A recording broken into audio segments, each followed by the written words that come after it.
വൈദ്യുതി നിരക്ക് വർധനയ്ക്കെതിരെ കട്ടപ്പന മർച്ചന്റ് അസോസിയേഷന്റെ നേതൃത്വത്തിൽ കട്ടപ്പന ടൗണിൽ പന്തം കൊളുത്തി പ്രകടനം നടത്തി. Merchant association president Sajan George ഉദ്ഘാടനം ചെയ്തു.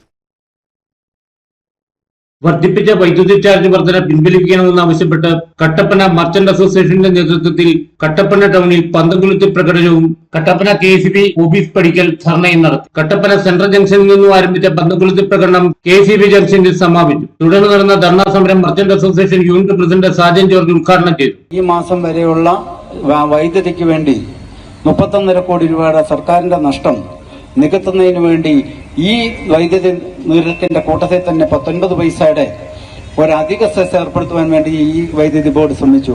റെഗുലേറ്ററി കമ്മീഷൻ അത് വേണ്ടെന്ന് പറഞ്ഞുകൊണ്ട് അത് ഉപേക്ഷിച്ചു. നമുക്ക് 16.98 പൈസയാണ് ഇപ്പം നമ്മുടെ വർധവ്. 24-25 കാലയളവിലെ വർധനവ്. അതിനുശേഷം 25-26 കാലഘട്ടങ്ങളിൽ 12% വർധനവ്, 12 പൈസയുടെ നമ്മുടെ വർധനവാണ് നടക്കാൻ പോകുന്നത്. അപ്പോൾ ഇത് നമ്മൾ മനസ്സിലാക്കേണ്ട ഒരു കാര്യം, 2014 തൊട്ട് 4 പ്രാവശ്യം ഈ വൈദ്യുതി വർധന നടത്തിയിട്ടുണ്ട്. ഏറ്റവും കൂടുതൽ വൈദ്യുതി വർദ്ധിപ്പിച്ചിരിക്കുന്ന ഒരു ദേശമാണ് കേരളം.